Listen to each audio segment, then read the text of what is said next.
کہتے ہیں یونان میں ایک بہت ماہر مجسمہ ساز ہوا ہے جسے اپنے فن پر بہت ناز تھا اور اپنے فن میں بہت یکتا اور ناپیدہ روزگار ہنر کا مالک تھا۔ ایک بار جی میں عجب خیال سمایا کہ اس نے ایک انتہائی شاندار مجسمہ تراشا اور لوگوں سے داد وصول کرنے کے لیے اس مجسمے کو ایک مصروف چوک میں نصب کروا کر اس کے نیچے ایک تحریر لکھی کہ اگر آپ کو اس میں کوئی خامی نظر آتی ہے تو آپ اس پر ایک سرخ دائرہ لگا دیجیے۔ چونکہ اسے اپنے ہنر پر بڑا ناز تھا تو اس گمان باطل میں تھا کہ شاید کوئی بھی دائرہ نہیں لگا سکے گا، یعنی کوئی بھی خامی نہیں نکال پائے گا۔ لیکن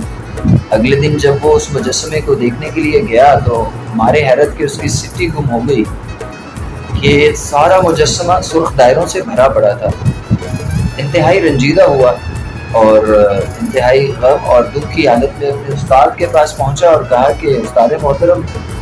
کہیں شاید آپ کے سکھانے میں کوئی کمی ہوئی یا مجھ سے سیکھنے میں کوئی کمی ہوئی، اور سارا ماجرا بیان کیا۔ تو استاد محترم نے سنا، بڑے سکون سے مسکرائے اور کہا کہ اصل میں نہ تمہارے سیکھنے میں کوئی غلطی ہے، نہ میرے سکھانے میں کوئی غلطی ہے، اور نہ ہی تمہارے اس مجسمے میں کوئی نقص، بلکہ تمہاری تحریر غلط تھی۔ تم ایسا کرو کہ بالکل ویسا ہی ایک مجسمہ تراشو اور اسے اسی چوک میں اسی مقام پر نصب کروا کر اس کے نیچے تحریر لکھو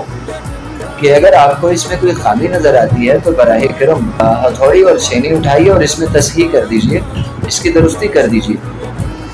اس نے اپنے استاد کی نصیحت پر ہو بہو عمل کیا اور ویسا ہی ایک مجسمہ تراشا، اسے نصب کروایا اسی چوک میں، اور کہتے ہیں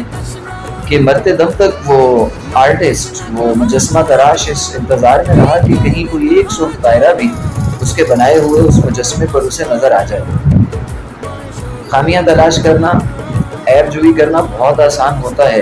لیکن ان کی اصلاح اور ان کی درستی کے لیے آپ کے پاس جب تک متبادل تجویز موجود نہیں ہے تو آپ کا کوئی حق نہیں بنتا۔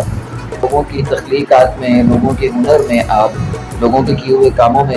بیجا تنقید یا تنقید برائے تنقید سے کام لیں، یہ آپ کو کوئی حق نہیں پہنچتا، تب تک کہ آپ بڑے اخلاص اور خلوص کے ساتھ اسے کوئی بہتر مشورہ دینے کی پوزیشن میں ہوں۔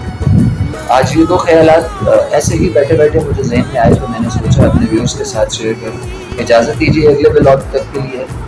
اللہ حافظ۔